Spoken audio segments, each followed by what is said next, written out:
Okay, are we playing the...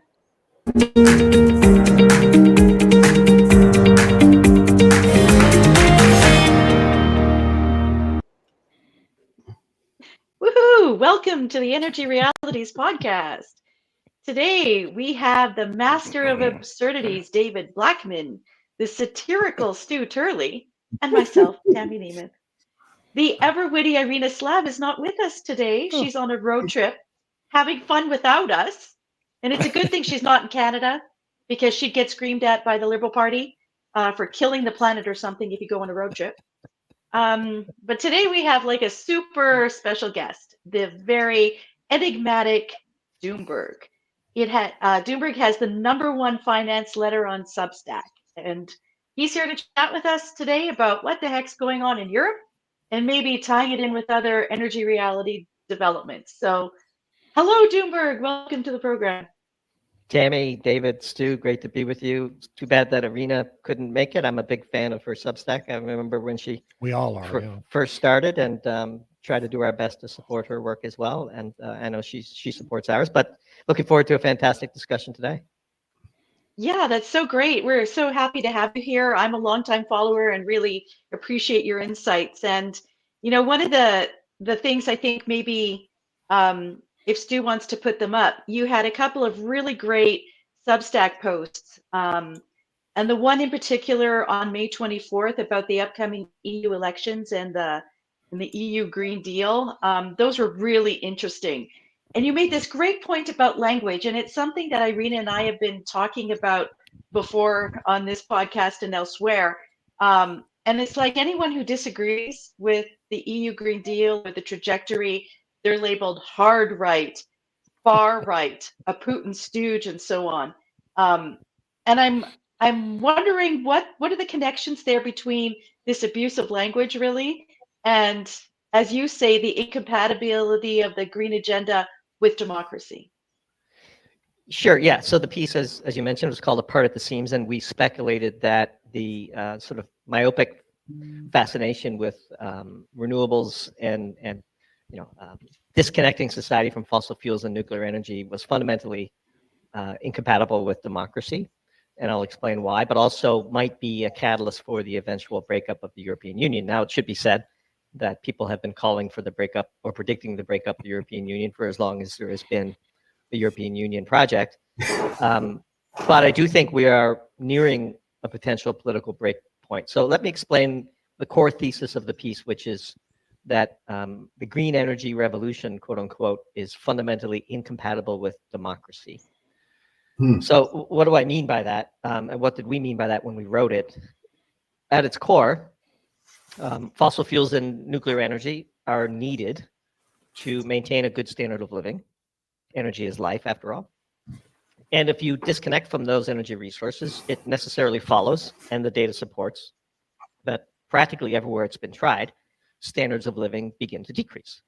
And shockingly, people don't like it when their standards of living decrease. And in a one vote per person democracy, elections are popularity contests. And it's embedded right in the word populism. These are politicians who then take advantage of an upset population. And the ruling class, which is far more pronounced in Europe than, say, in the US, although the US is trending in this direction as well, cares less and less about what the people think. For example, the current form of the European Union is nothing that was contemplated when the citizens of Europe voted to join or not join or to ratify various treaties. I mean, they've just walked over everything that was sort of promised that the European Union would not become. And so there's a long track record of ignoring the population in Europe. And this myopic focus on the Green New Deal is really driving a populism uprising of the quote unquote hard right, far right. And the other bit of semantics that we talked about in the piece, of course, is that there's this descriptor in front of the word democracy that's called our democracy, which is meant to convey that if you vote incorrectly, we have to save democracy from the voters, is literally coming out of the mouths of certain leaders in Europe. And this can't go on forever. That which can't go on forever usually doesn't. And one wonders whether the upcoming European parliamentary elections aren't going to be a decisive turning point. We shall see. The members of the hard right, far right of Europe have been stubbing their toes a little bit in the closing days leading up to this election. But by and large, populism derives from when people are unhappy. Democracies are popularity contests. And so therefore, in order to implement the Green New Deal, you need to become more centrally planned, more of a dictatorial government style where the will of the people is overridden by the bureaucrats in Brussels. And that's not a recipe for stability in our view. That's a really good point, because like I think it was about 2 or 3 years ago, maybe even 4 years ago, Eric Heyman, who's a analyst at Deutsche Bank, wrote a piece called um, "They Need an Honest Conversation About the Green Deal," because it's all the recipe for a climate dictatorship, and you almost have to have that in order to bring about all of the different elements that are introduced with the Green Deal. David, what do you think of Doomberg's comments there? Well, I think he's spot on. I mean, every policy solution advanced in Europe and the United States, Canada, trying to subsidize this energy transition into being is authoritarian in nature. And that is completely incompatible with democratic governance and the will of the people, and the will of the people's very often thwarted. And I think that in Europe, it's especially pronounced, probably advanced a little further than it is in the United States, but we're heading in the same direction here, aren't we, Doomberg? Yeah, so one thing I should say, which we've written about in a prior piece, at the core of the Green New Deal is what we call the big lie. And the big lie is that you can decouple from fossil fuels with no impact on your standard of living. Right. And that's just fundamentally not true. It has been repeated enough times that the young generation who are being indoctrinated in our universities believe it. But it's fundamentally physics would say otherwise. And like whatever's going on in the West, like 2 + 2 is still 4, and it'll always be 4.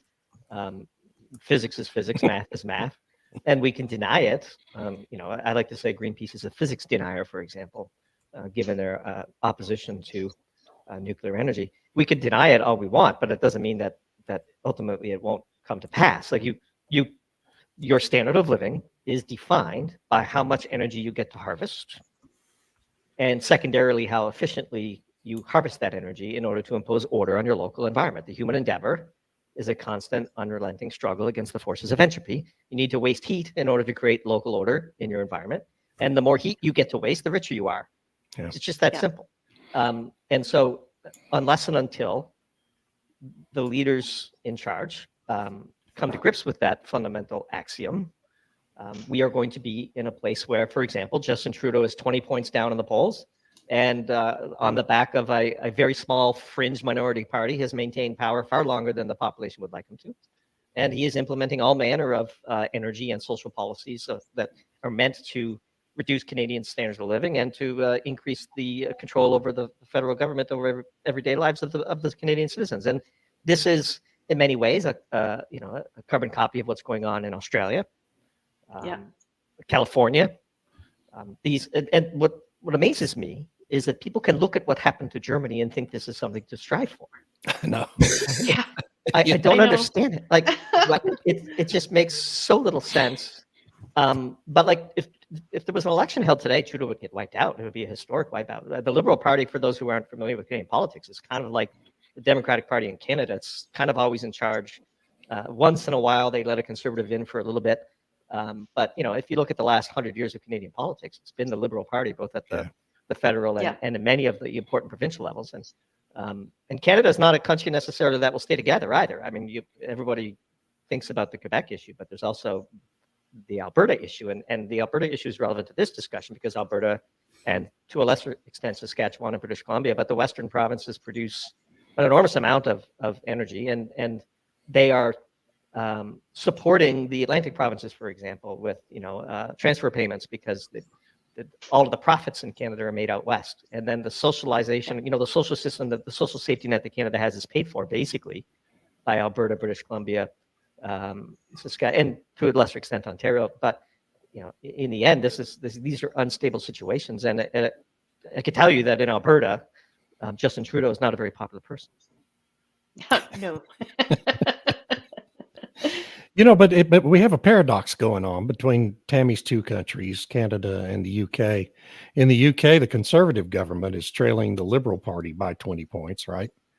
How do we account for that? I mean, it looks like the UK is about to dump the conservative Tory government, although it hasn't really been conservative, in favor of the Liberals. So how do we account for that counterintuitive movement in the UK? I don't want to speak for Tammy. It's a uniparty. It's a uniparty system. Yeah. There's no difference between the parties. They're just shuffling the deck chairs on the Titanic. Look, the UK is best modeled as an emerging economy. I mean, it truly is amazing to watch. Again, it doesn't produce hardly any of its own energy. And if you don't produce your own energy, you are susceptible to the whims of the people who do.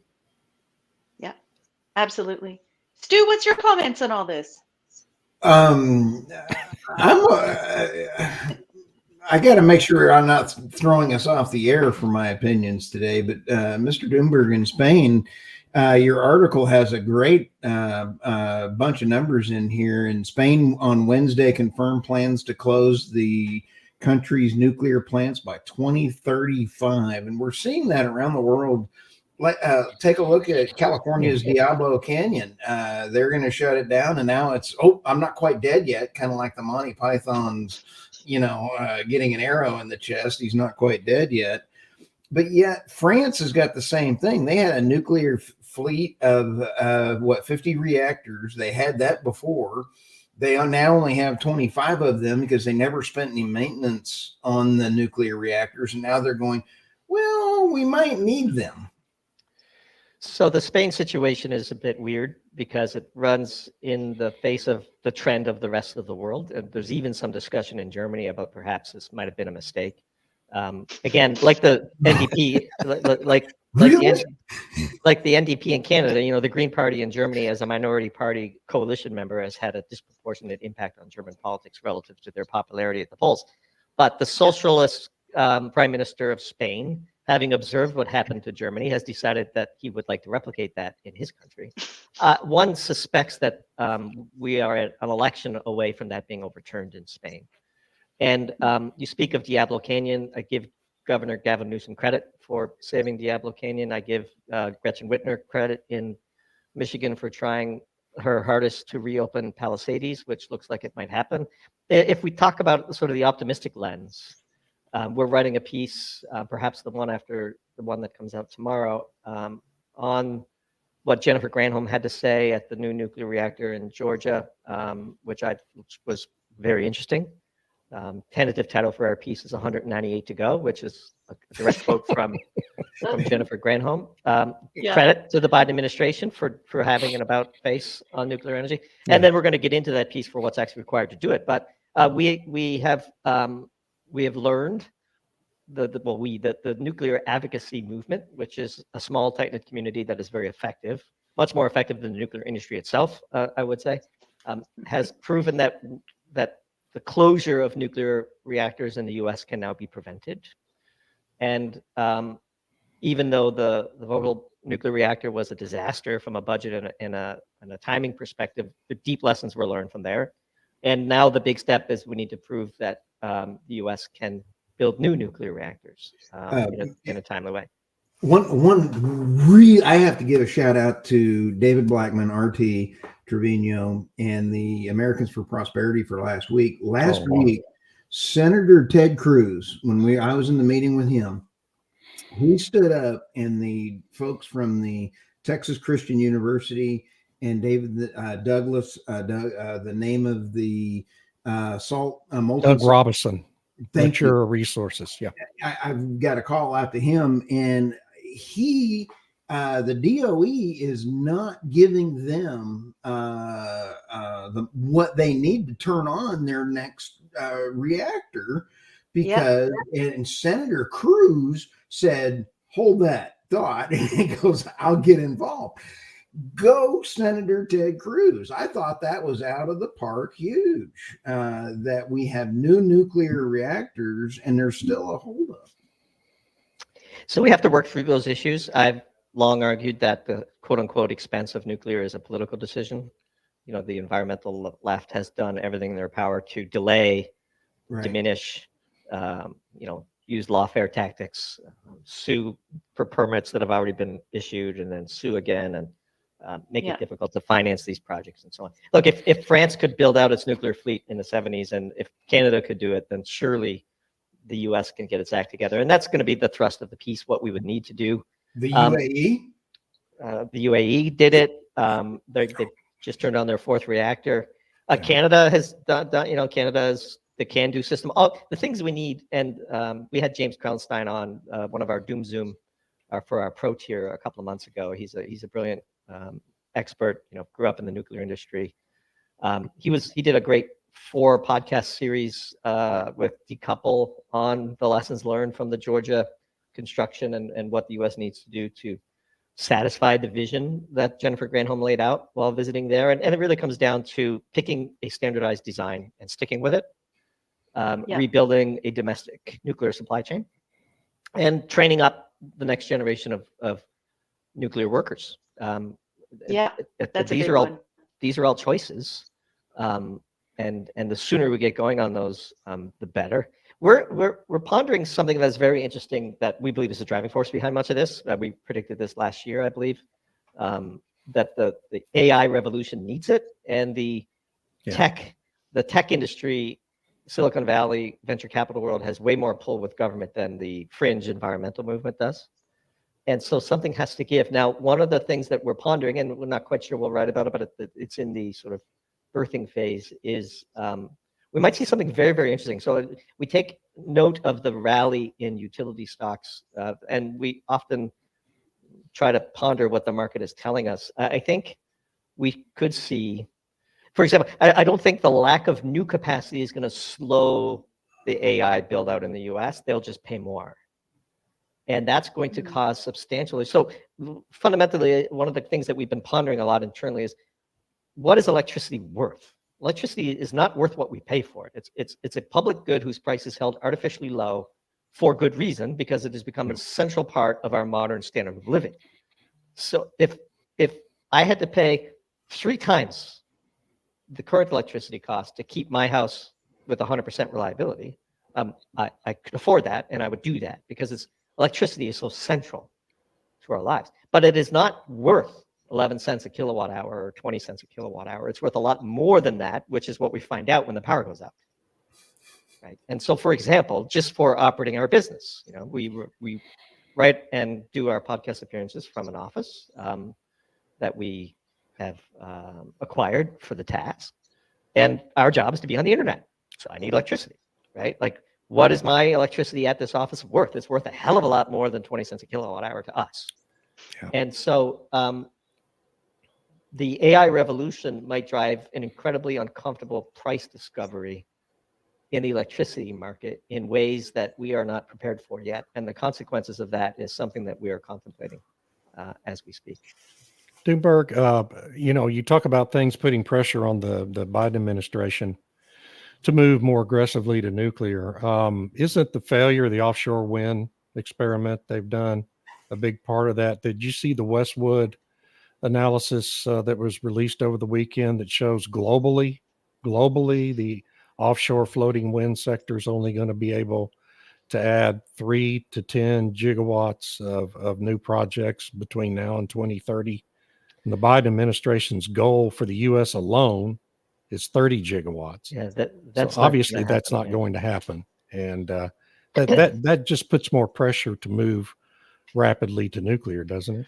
Well, look, 30 gigawatts of wind compared to Jennifer Granholm's 200 gigawatts of nuclear are vastly different things if you just look at the capacity factors, right? Right. So, yeah, and efficiency factors. Right. So the percent of time that wind is available, and by the way, intermittency is incompatible with the needs of AI and data servers. Right. And so I think, for example, if the capacity factor of wind, let's give it a healthy 50%, and we'll just say nuclear is 100 just to make it easy. In order for offshore wind to match just the integral of electricity, never mind the stability of it, you would need 400 gigawatts of wind, or more than 13 times what is being proposed, which won't happen. Right. And the wind industry has suffered from a lot of its own mistakes, and so we are deeply bearish the long-term outlook for offshore wind in particular. And so the poor whales already have toe tags on their flippers. And you try to put that many more towers out there, and it's going to kill. It never really made sense to us that this is what we should be doing. And all of these cockamamie Rube Goldberg machines about how we're going to take wind and we're going to make hydrogen and then we're going to make ammonia and then we're going to ship it on a boat and we're going to send it to Germany, when they have perfectly operable nuclear power plants, and they have ammonia reactors there that are sitting idle, and they could just split water with nuclear power and do it right there. Right. But I digress. Yeah, I know. These are luxuries of the rich, and they come at the expense of the masses, which is why, again, this is all fundamentally incompatible with democracy. No sane person would decouple from fossil fuels and nuclear energy and turn to offshore wind, especially after observing what has happened in Europe. It's just so puzzling to me. But it is what it is. Yeah, I mean, France is an interesting case because they, like Stu had said and David had said, that they had let their fleet kind of diminish and not necessarily maintain it properly. And when Macron was first elected, he talked about they were going to phase it out. And then, reality kind of jumped in there and it was like, oh, no, you can't. You're actually going to need more. And I think they sensed an opportunity there because there's a lot of talk about interconnections and how France then can be the battery basically for Europe, right? Where they'll have all these interconnections and France will be raking in the dough, selling their electricity to all of these other jurisdictions and perhaps be able to use that as leverage for certain things because they're France. That brings up a very good point. Europe is driving towards interconnectivity, which is actually quite useful. Yeah. And the biggest battery in the world, I believe, is actually the Norwegian hydroelectric dam system. And the Norwegians are kind of playing the role of allowing for intermittency. This is an interesting potential solution that could dampen the negative consequences of too much solar and wind, but it's not something that can be replicated here. We're tearing down dams in the US. Nobody's talking about.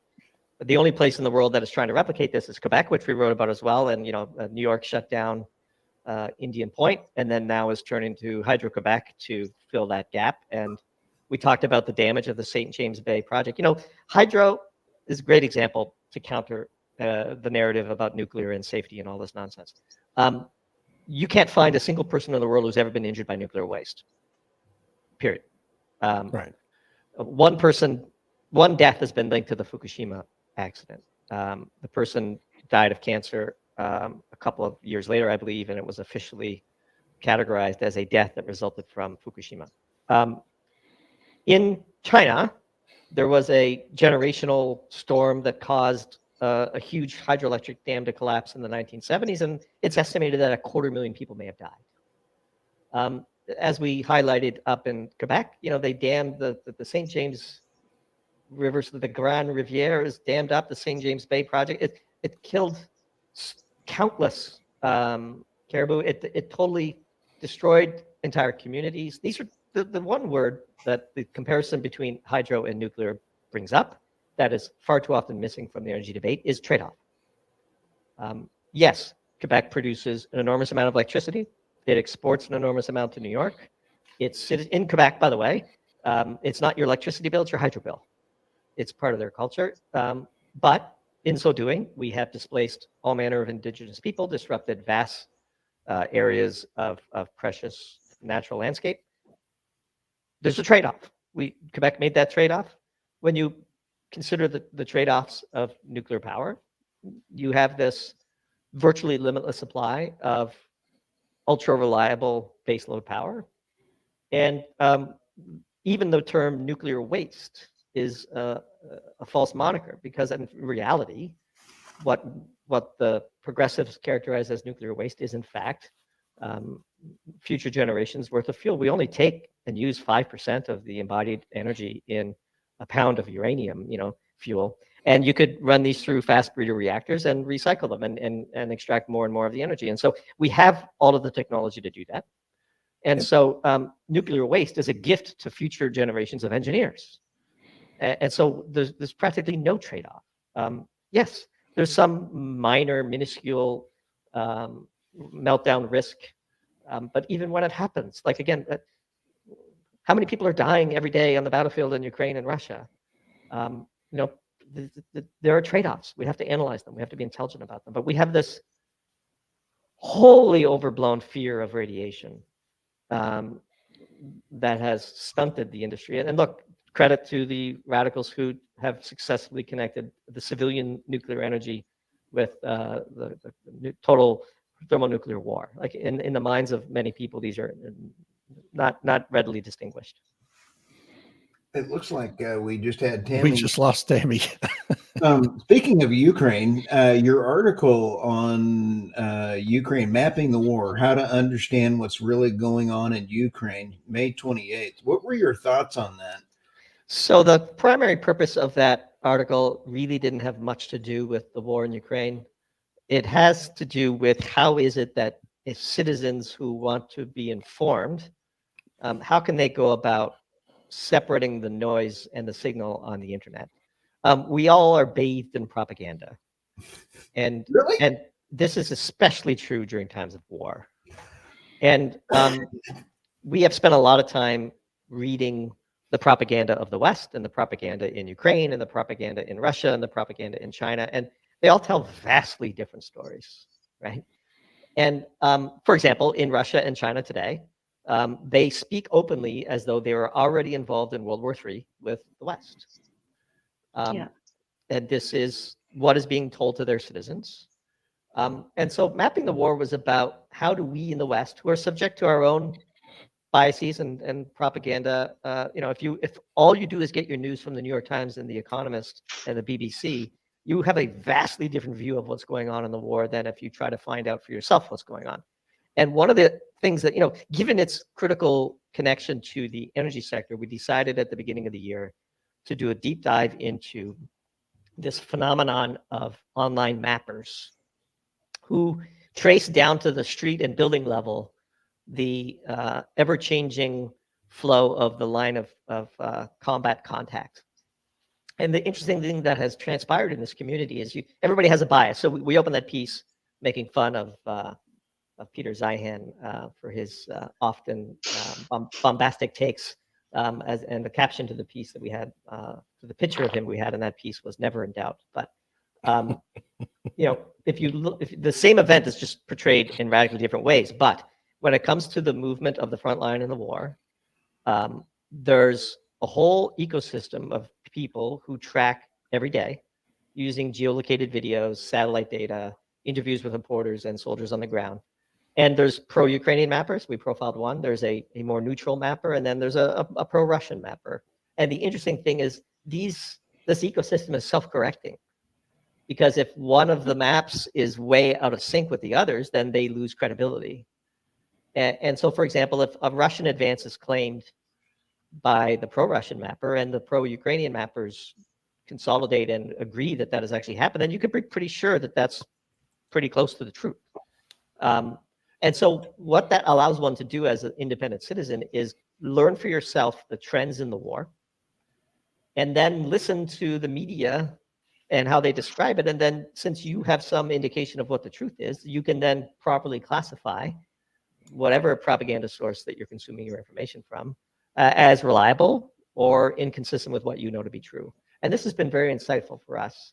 And one of the things that we have learned is that by doing so, by keeping abreast of the daily movements, just the daily movements in the line of combat contact, you can get a week or two ahead of the news. So for example, in the past week, we have noticed that that the Ukrainians have been able to slow the advance of Russian troops at a pace that was not consistent with what was going on before the latest batch of weapons were approved. And in fact, overnight, we see some pretty interesting counterattacks by the Ukrainians on the northern front. And all of this talk about whether or not permission has been given to the Ukrainians to use Western weapons on, pre-2014 Russian territory. This was the talk of the mapping world 3 weeks ago. You could see this coming. So you get ahead of the news. And you get ahead of the news, and you have a relatively independent way to categorize various news outlets for their relative accuracy. And as a free-thinking person, when I read 1984 as a child, which I regret having done, I made the commitment that I would be a free-thinking person. I would try my best to never. No, we all get caught up in it, right? But I by was and going to large, be a free-thinking person, but then I got married. yeah. Well, that's a whole separate talk show. Yes, it certainly is. But this mapping the war piece was more about, look, just because somebody's biased doesn't mean it's not useful information. It's useful to know That's what right. the Russians are telling themselves. It's useful to know what the Europeans are telling themselves. It's useful to know what the Ukrainians are telling themselves. But the one kernel of truth that you can independently verify for yourself is the actual momentum on the battlefield. And I think the fact that Russia's momentum has stalled a little bit is testimony to the impact of the Western weapons. And it's an input into how you read the news. Doomberg, do you see a similar avenue for people to get real information about energy, get beyond the propaganda we see in our legacy media outlets around energy and energy transition and get the real information? It's an interesting question. I think it's there to be had. I mean, Substack, for example, is a great spot. Everybody has their biases, of course. We're very biased, and we admit them, and we try to be humble enough to admit when we're wrong, for example. But we did an interesting survey, which is we sort of had a way to estimate who our ideal clients are. You could just sort of peruse your subscriber list. We have 235,000 subscribers now, and Substack has this way of rating your subscribers 1 through 5 stars. And so if you just take a look at our paying subscribers, which are a small subset of that 235,000, it should be said, a healthy subset, one that we're very grateful for, but it's not like all 235,000 people are paying subscribers. Yeah. Our best subscribers, if we sort of model what those people are, and we figured out a way that you could sort of check and see what kind of market penetration do we have. And we estimate that maybe 2 or 3 out of 1,000 potential ideal clients for Doomberg are aware of the Doomberg brand. We have a long ways to go. We estimate that the addressable market for Doomberg is probably 20 million emails. And so we're just scratching the surface with Substack. The media revolution, we live in it, we bathe in it. But we're investors in Substack for that reason. Substack is a fraction of the size of Facebook and Instagram. I think they probably have 30 or 40 million emails in their ecosystem, whereas there's 1 billion people on Facebook. Substack is a fascinating platform. It's a very strong proponent of free speech. The founders of Substack are friends of ours. We've gotten to know them. We've met them in person. They're big supporters of Doomberg. And we invested in their author-led round with a pretty sizable check because we believe in what they're doing. And I just wanted to disclose that because, I think you should disclose when you have a financial conflict. Right. But like hardly anybody knows, like when people ask us what we do and we explain, oh, what's Substack? That happens all the time. And again, we're probably 2 to 3% down the road to what's possible. And look, Substack's not the only way, but it's very hard for people on social media to not succumb to the algorithm. The 2 things that are very different about Substack versus Twitter, Facebook, Instagram, especially TikTok, is there is no algorithm, and it is a subscriber-focused platform, not an advertisement-focused platform. Individual Substack authors can run ads on their newsletters if they would like, but there is no Substack ad like you have on YouTube. I like to describe Substack as YouTube for writers, but driven by subscriptions instead of ads. And there's no algorithm. So you can select into whoever you would like to read. And that's pretty unique. They put the power of the platform in the hands of the creators. So for example, take the Doomberg Substack. We have limited comments to paying subscribers. And every time we publish a piece, we get several hundred comments. And I personally am in the comments section after we publish a piece, responding to as many comments as I can directly. Yeah. And this is both a feature for our subscribers, but also it is a relatively civil environment for discourse. Now, critics would say that you're creating an echo chamber and all these other things. It's a fair trade, in my view. And by the way, we will occasionally delete a comment that, like, we shepherd the comments, and we demand civility from our subscribers, and we've had to ban a few people, maybe 2, in the 2 years that we've been behind the paywall. But Wow. we hear all the time from our subscribers how much they enjoy the comments, because people go in and they share links, and here's some more. Or our favorite is when we write about something we don't know. Like, for example, our latest piece, it was on cancer, and we have been debating whether to diversify into the medical field for a long time. And this was our first sort of foray into something that we've spent an enormous amount of time researching, which is the field of cancer. And the pinned comment under our piece is somebody who has 20 years of experience in the area, who validated basically everything we wrote, which is great for us because we're not in that space. But when somebody who has, the direct expertise validates what we've written, that is very, it's good for the brand. It's good for our work. And it encourages us to do more. And there were so many links and interesting analyses sent by our subscribers. And then we reached sort of a network effect where most of our pieces now are ideas that were submitted to us by our subscribers. And we know we have an expert network to consult people in various topics once we get a piece up and running. And so Substack is really changing. They have this mission, and Chris, the CEO of Substack, is kind of, interesting fellow. I like him a lot. He when we were there in San Francisco for the author-led investing round, he said that their goal is to change the way people use the internet. And it's a bit grandiose, but it actually is true. It does change the way you. Did your green chicken suit itch while you were in that meeting? I was just kind of confusing because when David and I had you live at NAPE, boy, there was a line for people to get a signature from you. Yeah.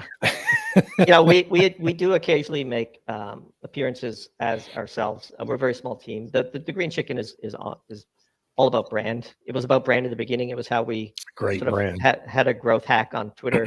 And we have observed that when brands de-anonymize, they tend to collapse the brand value. Hundreds and hundreds of people know who we are in real life and know that we're Doomberg, and it's not like some giant secret. But it is important to the brand, and it worked. And we also just like it, and it's kind of just the way we choose to identify. And I think you're seeing more and more people do this, by the way.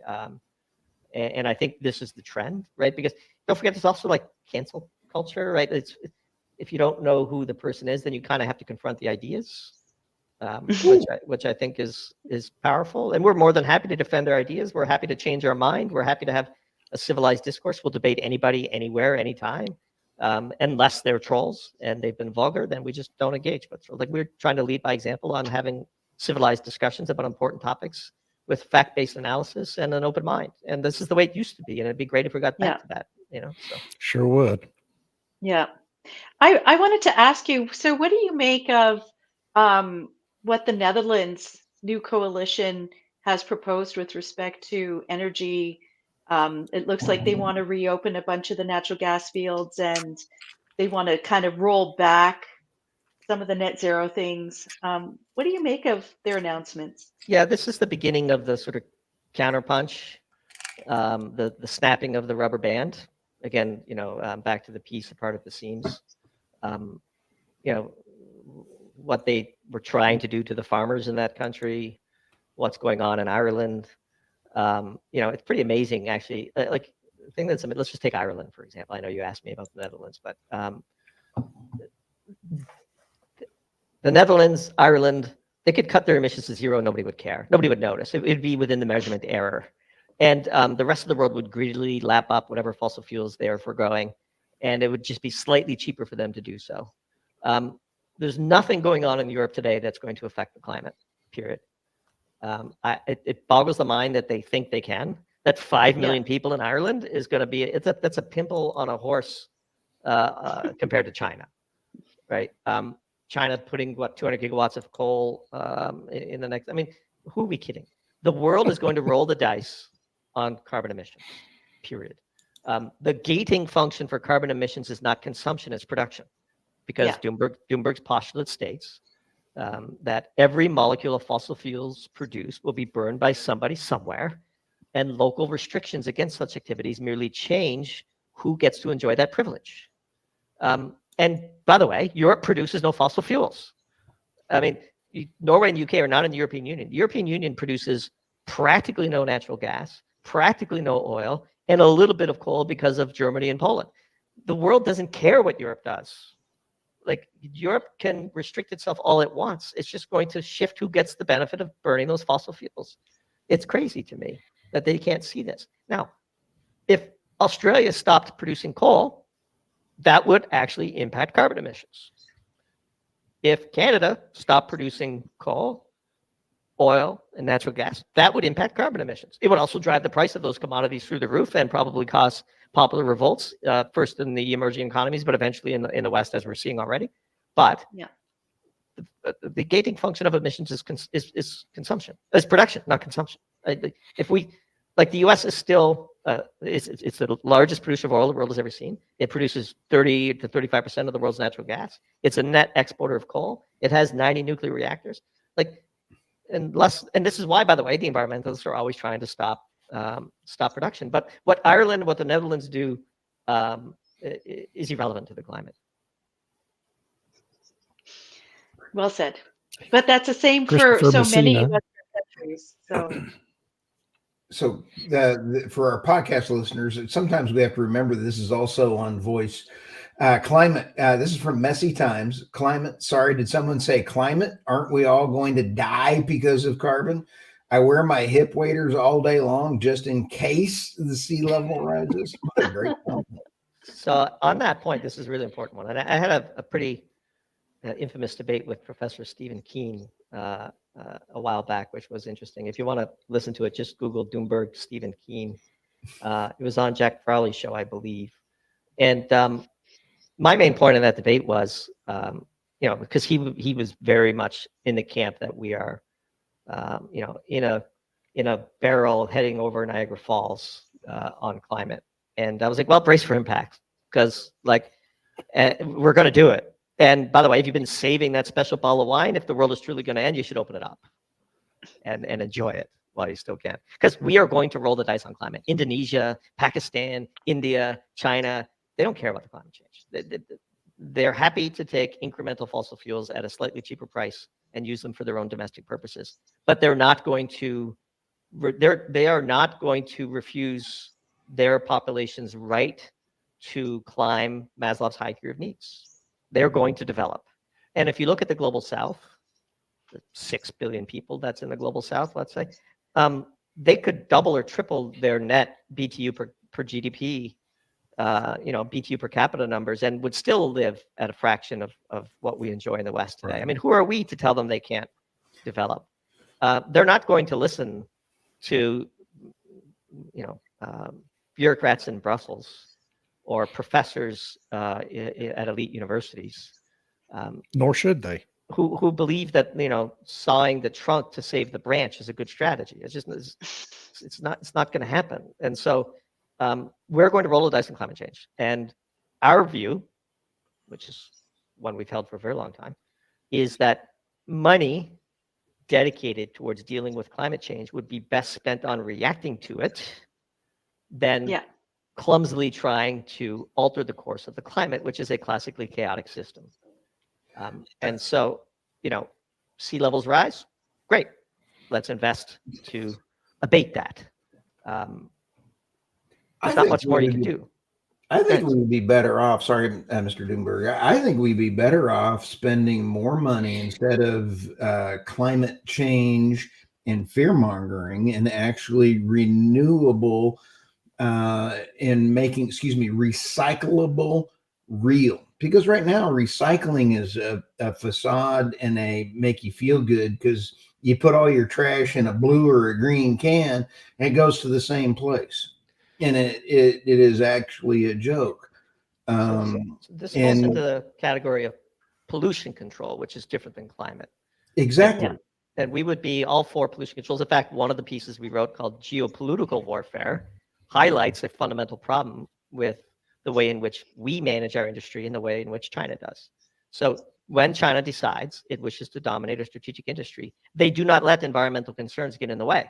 So I've been in industries where China has decided they want to monopolize it. I was in the solar industry when the West had to shut down all of its production, because look, when your competitor's idea of a water treatment facility is a pipeline to the river, you cannot compete on cost.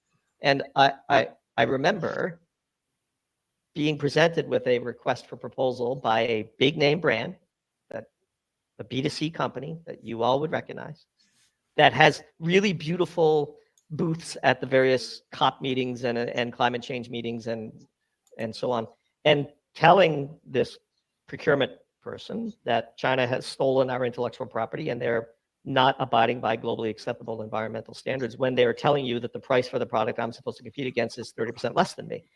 And this person looked at me and said, "That's for the courts to decide. Are you going to meet the bid or not?"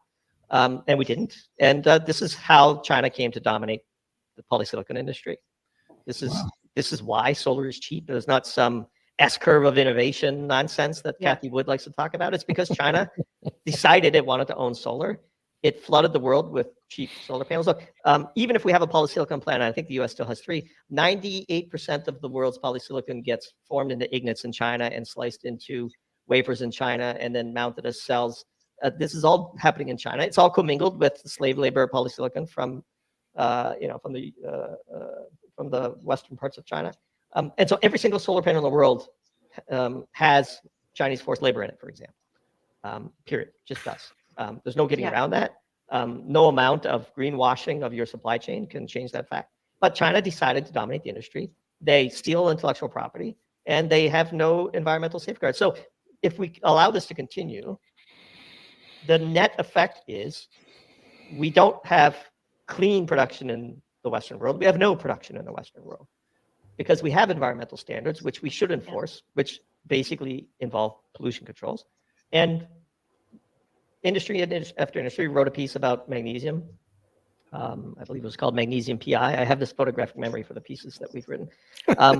There used to be a giant magnesium plant in Texas, in Freeport, and it's out of business now. China owns that market now. Why?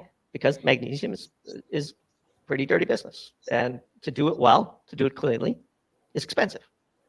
We have decided, because of Wall Street and quarterly expectations and stock options for management, that we will forego robustness in the name of efficiency. But in reality, that efficiency is a mirage. We are creating brittle supply chains controlled by our geopolitical adversaries in the name of quarterly profits incentives on Wall Street. And this is known. It's done on purpose by China. They do it over and over again. We've written about electric vehicles. We've written about AI. We've written about semiconductors. The pattern is very clear. We allow it to happen over and over again. And so, you know, I know you asked about recycling, and I went on a tangent about pollution, but we can recycle, and we do recycle. The U.S. has an amazing recycling system, and not all of it goes into the same landfills. I know that's a bit of an urban myth, but I happen to know some people in the waste management industry. They do heroic work. You know, when you look at all the plastic in the ocean, none of that's coming from the U.S. It's all coming from Asia. Yes. And I'm starting to work with another group because we try to do a lot of stuff in my day job with some folks. Hey, Robert, we love Robert. And so there are companies that are out there that are now coming to the forefront that have the processes to take wind blades and recycle them now. It's just got to get the capital in order to do that. And then solar panels, we can now recycle those, but it's economics. And then we have, is it land reclamation? Doomberg, I really want everybody to take a look. Land reclamation for abandoned oil wells is in a process, and they're doing a greater job. Are they perfect? No. Is it governed and is it managed? Yes. Are they trying? Yes. Wind farms, we are in a holy smokes, Batman. Who's going to pay for this crap? So That to me is huge. it's worse than you think. Yes, it is. Because what happened is the wind industry conspired with members of Congress to insert into law a IRS incentive that if they quote unquote upsized or upgraded their wind turbines, they could get an extension on the tax credits. Yeah. And so what happened was all of these perfectly operable wind turbines, the blades on those were taken off long before end of life and shoved into these landfills because it's actually very difficult to recycle turbines. And in fact, here's the fundamental issue with recycling. Our view is that almost all garbage should be burned. That Right. can be burned. You can recycle solar because some of the materials in a solar panel are valuable. You can recycle batteries because the metals in the batteries are valuable. There's nothing valuable in an epoxy wind turbine blade because it's not like you can just make another wind turbine blade with it. You degrade the plastic while you're doing the recycling. And Yeah. so if it doesn't have anything valuable in it, you should burn it. And that's what we see. But of course, environmentalists are opposed to this because, CO2 emissions. And so we end up landfilling it and capturing the methane, which is fine. But by and large, with proper pollution controls, the best thing we could be doing with our garbage is to burn it. Waste energy is a great thing. Yeah, you get some energy out of it. You get a second bite of the apple. We wrote about this Chevron refinery once where the environmentalists were opposing it, where they basically just take milk jugs and put them back in. Because again, refineries know how to do this, but they were opposed to that too. Anything that makes cheap and abundant energy available to the population is opposed by environmentalists as a knee-jerk reaction. Exactly. Yes. Messy Times has a real question. He or she says, I spent a long time speaking with some plasma energy from garbage companies. Whatever happened to them?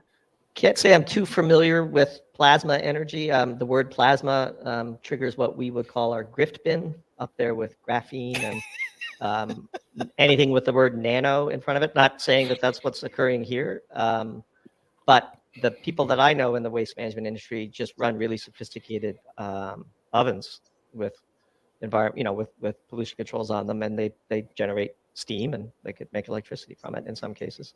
And so broadly speaking, it's kind of like junior miners, like in the energy space, there's a fair bit of, I'm trying to be careful with my words, questionable claims being made. I'm not saying that this is an example of it, but the brand of the word plasma, to me, a brand is the gut feeling induced when you interact with a product or word. The brand gut feeling that I get when I see the word plasma is Griffin. Could be wrong. Can I make one more point about the nightmare with wind decommissioning, and that is the foundations with Sure. tons and tons of concrete and rebar in the ground that's going to be there forever.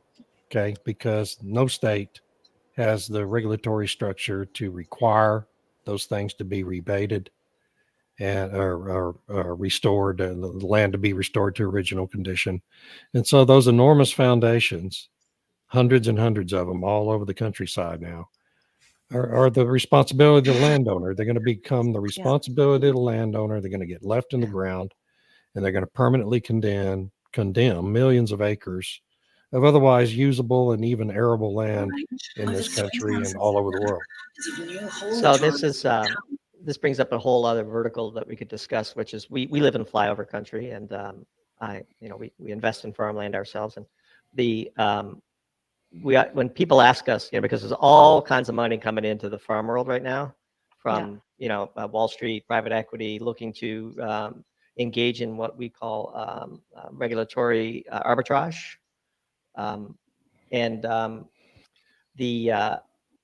seeing here that somebody's objecting to our use of the word grift. Could be. So back to your question about the wind turbines and foundations. We've always advised any farmers who reach out to us that you do not lease your land to these people. You're cutting a contract with an LLC that can file for bankruptcy and leave you on the hook. Sell them if they want to buy your land for a really stupid price. Hit the bid. Selling is fine because then it's like buying an entire business versus just buying the assets of a business. Sell them the land. We would never lease our land to a solar developer or a wind developer because then, as you say, who are you going to sue? Yeah. When the time comes, Exactly. they will have long pocketed the incentives. Look, take rooftop solar, for example. We observe this market pretty closely. This is basically tax credit harvesting for rich people at Goldman Sachs. That's essentially what is going on in that space. And so you agree to put solar panels on your home, and then you engage in a long-term contract with the people that pay to install it. And then that future stream of payments is packaged and sold off, and the tax credits are harvested by the installers and are used to help wealthy people avoid paying taxes. This is what rooftop solar is. The current embodiment of quote unquote solar companies in the US are actually just financing companies. They're best thought of as the front end of Wall Street bundling of future cash flows and extraction of credits from the Inflation Reduction Act and various other pieces of legislation that are meant to support the green energy transition. Did you say Porculus Bill by Dan? Yeah, Porculus Bill. Thank you. Porculus Bill, right? And so, but this is how people need to see. So one of the things that we always do is follow the money. Like, let's just see where does the money come into an ecosystem and where does it go out. Yeah. And if you trace the money, you can then see. So, for example, the variable interest entities that are created from these solar companies show you there's thousands of them under each of the publicly listed solar companies. They exist to create financial products for Wall Street to then enable wealthy people to pay less taxes. That's at its core what it is. Yeah. And then you'll have natural asset companies coming up, which will allow corporations to basically write off whatever it is that they're doing. Yeah, well, that's a whole nother. Yeah, we actually wrote about that a few months ago, but it is truly very difficult to actually get your hands around just how crazy it all seems. But this, again, is just another scheme. The piece we wrote back in February was called Measurement Army.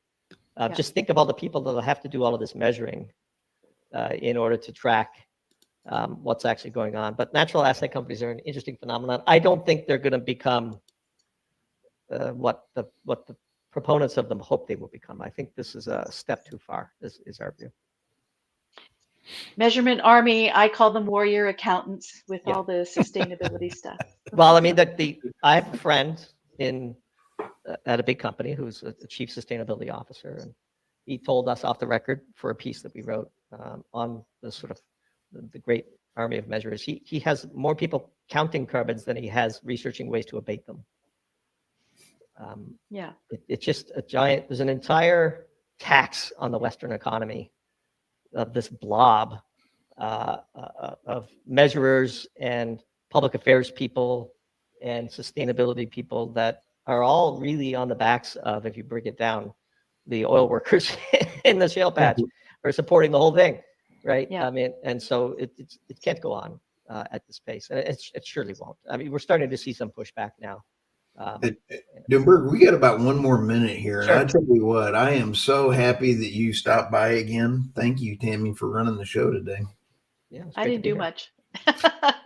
Here's one last comment from Robert. I'd just like to read out. He said, "We have sanctimonious hypocrites in power on account of their sanctimonious hypocrisy suits the current public ignorance." And then Daryl Polston wanted to add, "All peas under the walnut shell."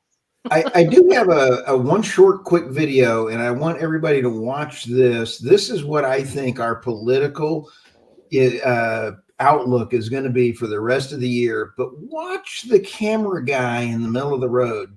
So hang on and watch the camera guy.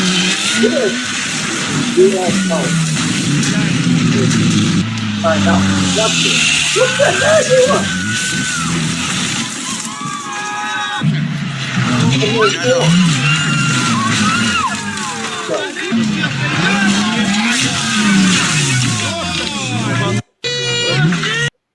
I think we're in for a heck of a year. I'm motivated to get at the rest of my day after watching that. Oh, boy. Thank you all so much. Thank you, Thank you, everybody. Doomberg. Thank you, Doomberg, for joining us today. Thank Thanks you to everyone all for our chiming in. watchers. Yeah, for sure. Bye, Y'all guys. have a great week. Thank you.